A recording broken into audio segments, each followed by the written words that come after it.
Greetings, travelers. I'm your host, the C. That knows a lot, Dr. Waluigi.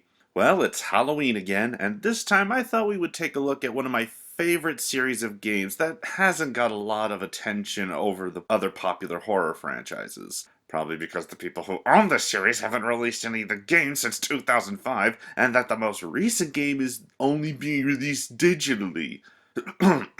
Anyway, the game I'm looking at today is Fatal Frame.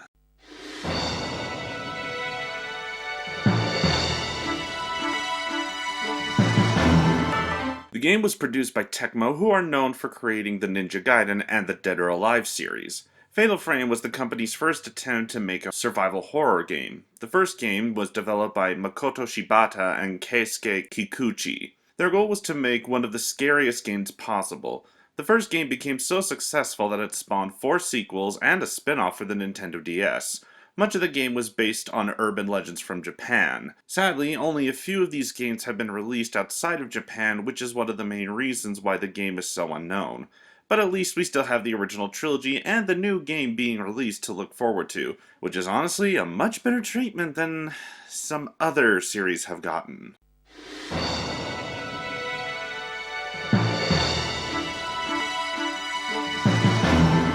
The first game follows a young girl named Miku Hinasaki who goes searching for her brother Mafia after he goes searching for his professor. This takes them both to the Himuro mansion, where Miku discovers that the mansion is haunted and that Mafia's professor and his team were killed by the ghosts who haunt the mansion. Can Miku find her brother and escape the mansion before she falls victim to the curse of the Rope Shrine Maiden?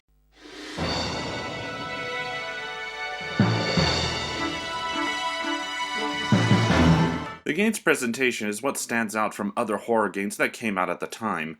Most horror games are usually designed with a Western aesthetic and don't really have a creepy vibe to them. However, when this game came out, it had the advantage of being one of the first games to be set in Japan and uses these settings to its advantage. I love how the game uses different angles, showing us the perspective of the ghosts that are haunting the mansion, looking at our main characters. The design of the mansion is also very well done, keeping the setting at night and only being able to see with a flashlight. Much of the mansion is filled up with creepy dolls, prayer rooms that are filled with candles, and even showing us the darker side of what happened here, with the cage in the attic for the Shrine Maiden and the other secret areas around the house that reveals more and more about the rituals that the Himuras were a part of.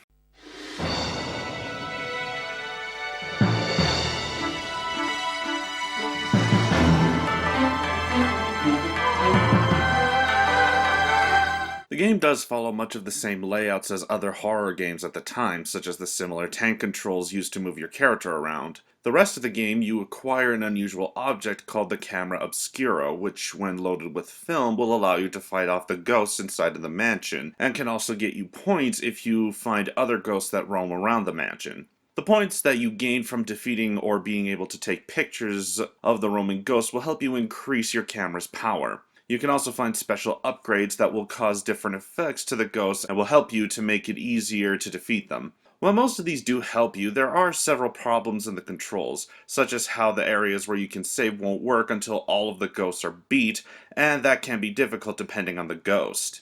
On top of that, if you're trying to go for a 100% completion run on the game, it can be very difficult if you don't know where all the roaming ghosts are, and it will affect the different endings you get. I personally love how creepy this game looks and feels. It gets me into the Halloween mood every time I put it in. I know it may not be everyone's cup of tea, but if you're interested in getting into the survival horror genre, this is probably a good place to start if you don't want to get too grossed out by the gore from other games in the genre. I give this an 8 out of 10, a creepy ghost story game for the spooky season. Well, thanks for watching. I'm Dr. Waluigi, and remember, don't judge a book by its cover, because you'll never know what's inside. Good night, everyone.